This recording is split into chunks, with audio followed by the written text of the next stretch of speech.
So for this question, we're going to be discussing what we learned from our audience feedback after we'd posted it online and on SurveyMonkey as well, after we created our survey on SurveyMonkey. So in the end, we got 40 people to respond to our survey, which we found was a very strong number of people because it meant that our sets of data would be more reliable, and we also ensured that the feedback was anonymous, so we wouldn't have any friends or family being biased and saying certain things that weren't saying it was good when it might not have been, and not actually illustrating the weaknesses in it.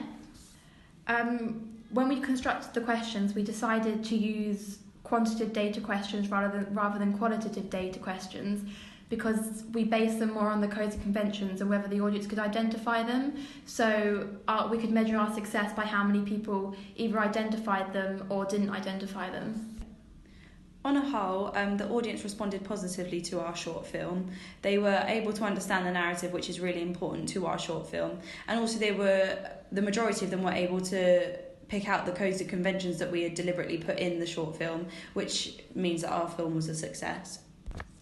So one of our questions was asking the audience whether they thought the ending was unexpected and surprised them. This wasn't as successful as we hoped it to be, so only 30% of people found the ending surprised them, leaving over half of people finding it sort of surprising. So what we got from this, that even though it was a weakness in our film, there are different aspects of the film that the audience said that they enjoyed. Also, because a lot of the people who took the survey said the ending didn't surprise them, it sort of tells us that they did engage with the film a lot, and they were expecting the ending because they could identify our theme and identify the fact that the social media was not doing much good for Lucy, our main character. Also, later on in the survey, when we asked what their favourite part of the film was, they did actually say that it was the end when the young boy disappeared, which we quote from a lot of the responses we got. When we asked the audience if they thought the pace of the narrative worked well, the majority of our respondents said it worked great and they liked the way that the narrative moved along. There was about 2 or 3 people out of the 40 that said that they didn't, they thought it was too slow or thought it was too fast, but as you say, about 90% of them agreed that the short film was at a good pace, which we learned was good for our film. When asked whether the audience could identify the relationship between the 2 characters in our film, 70% could fully understand who they were in relation to each other. From this, we learnt that our character development was good in the pre-production stages, and we had fully thought about how we were going to present the characters, and it did work successfully.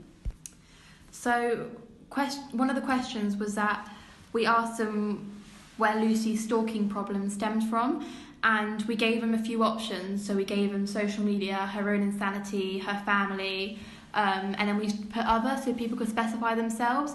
And we found that a lot of people, around I think 80 to 90% of people, identified that it was social media, which is what we were aiming for. However, a possible weakness in this is that someone commented, I think it's a mixture of things, not just one. I feel like it's her own insanity, which is strengthened by family, school, friends and social media.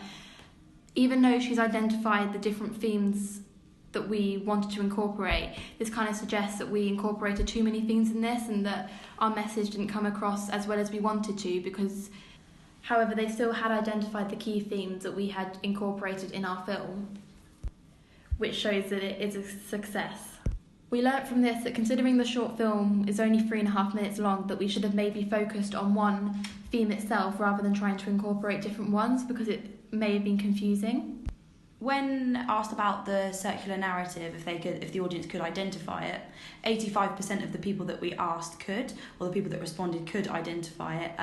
The circular narrative in our film wasn't that obvious, but it was there, and it was the fact that she was in her room. And so when the film starts and she's in her room, she then goes through her day and then she goes back to her room right at the end.